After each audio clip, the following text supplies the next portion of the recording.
Dear friends, കഴിഞ്ഞ ആഴ്ച കണ്ട 3 സിനിമയെക്കുറിച്ചാണ് ഇന്ന് നിങ്ങളെ പരിചയപ്പെടുത്തുന്നത്. ആദ്യത്തെ സിനിമയാണ് ദ സ്മൈൽ മാൻ. നമ്മുടെ ശരത് കുമാറും സിജ റോസ്, ഇനയ തുടങ്ങിയവർ പ്രധാന വേഷങ്ങളിൽ വന്ന ഈ സിനിമ ഡയറക്റ്റ് ചെയ്തത് ശ്യാം പ്രവീണാണ്. അത്യാവശ്യം നല്ലൊരു പടമായിട്ടാണ് എനിക്ക് തോന്നിയത്.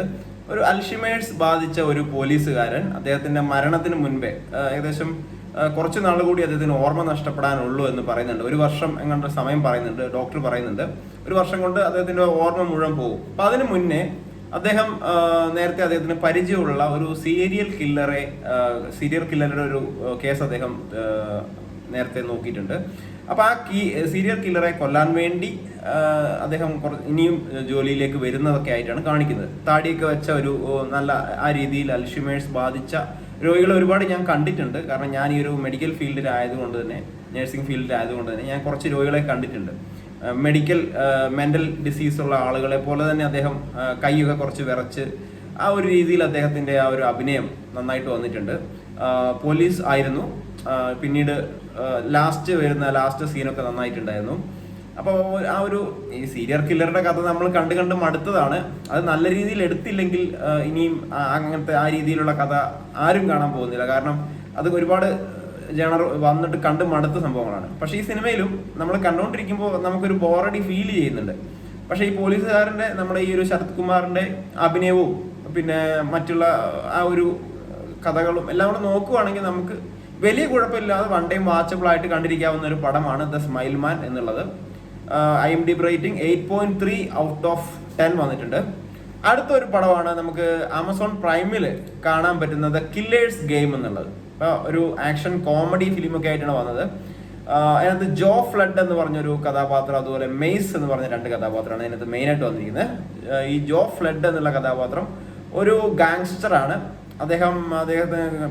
അദ്ദേഹത്തിന് ഒരു രോഗം ഡയഗ്നോസ് ചെയ്യുന്നു. ആ രോഗം എന്ന് പറഞ്ഞാൽ അദ്ദേഹത്തിന് 1 മാസമാണ് സമയം പറഞ്ഞിരിക്കുന്നത്. 1 മാസത്തിനുള്ളിൽ അദ്ദേഹം മരിച്ചു പോകും.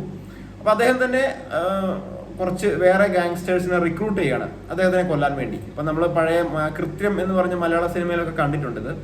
ആ രീതിയിൽ കൊല്ലാൻ വേണ്ടി മറ്റു ചിലർ വരുന്നു.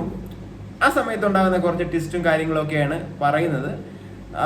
നല്ല അപാര ബോഡിയാണ്, ഒന്നും പറയാനില്ല. അതുപോലത്തെ കിടു ബോഡിയാണ്. പിന്നെ ആക്ഷൻ കൊറിയോഗ്രാഫി വലിയ കുഴപ്പമില്ലാതെ 1 മണിക്കൂർ 40 മിനിറ്റ് സിനിമയുള്ളതുകൊണ്ട് ബോറടിക്കാതെ നമുക്ക് കാണാൻ പറ്റുന്ന ഒരു ഇംഗ്ലീഷ് സിനിമയാണ്.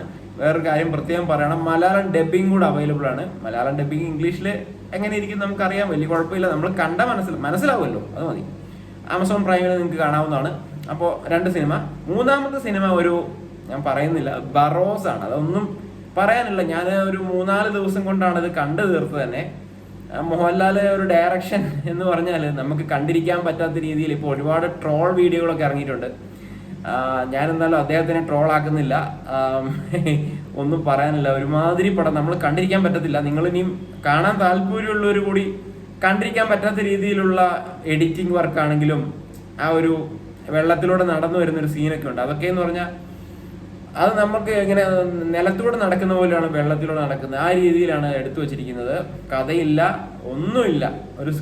ഒരു മോഹൻലാലിനെ ഒരു സ്വയം കോമാളിയാക്കി കാണിച്ചിരിക്കുന്ന ഒരു വേഷം. അദ്ദേഹം തന്നെ ഒരുപാട് സിനിമകളിൽ കോമാളിയായിട്ട് വന്നിട്ടുണ്ട്. ഇനിയും അദ്ദേഹത്തിന് തന്നെ കോമാളിയാക്കി കാണിച്ചിരിക്കുകയാണ്. പഴയ ലാലേട്ടനെ നമുക്ക് ഇനി ഒന്ന് തിരിച്ചു കിട്ടുമെന്ന് അറിയത്തില്ല. നമ്മുടെ ആ ദൃശ്യത്തിലെ ലാലേട്ടനെങ്കിലും നേരിൽ ലാസ്റ്റ് ലാലേട്ടൻ്റെ ഒരു നല്ല പടം വന്ന് ഞാൻ കണ്ടത് നേരാണ്. അത് വലിയ കുഴപ്പമില്ല. ഇനി അത്തരത്തിലുള്ള പടമെങ്കിലും വന്നാലൊന്ന് രക്ഷപ്പെട്ടാൽ മതിയായിരുന്നു. ഇനി തുടരും എന്നൊരു സിനിമയിലാണ് നമ്മുടെ പ്രതീക്ഷ. നമ്മുടെ ശോഭന ചേച്ചിയുടെ കൂടെ ഉള്ള ആ ഒരു സിനിമ. അപ്പൊ ഇനി ലാലേട്ടനെ നല്ല രീതിയിൽ നല്ല സിനിമകളിൽ നമുക്ക് കിട്ടും എന്ന പ്രതീക്ഷയോടെ ഞാൻ ഈ വീഡിയോ ഇവിടെ നിർത്തുകയാണ്. ഈ സിനിമകൾ നിങ്ങൾക്ക് എല്ലാ സിനിമകളും ബറോസ് ഒഴിച്ച് മറ്റു 2 സിനിമകൾ നിങ്ങൾക്ക് വൺ ടൈം വാച്ചബിൾ ആണ്. അത്യാവശ്യം മോശമില്ലാത്ത രീതിയിൽ നിങ്ങൾക്ക് കണ്ടുകൊണ്ടിരിക്കാം. അപ്പോൾ ഇത്രയുള്ള വീഡിയോ. നമ്മുടെ ചാനൽ ഒന്ന് സബ്സ്ക്രൈബ് ചെയ്ത് ബെല്ലൈക്കൺ എനേബിൾ ചെയ്ത് വെക്കുക. സപ്പോർട്ട് ചെയ്യുക. Thank you for watching. All the best.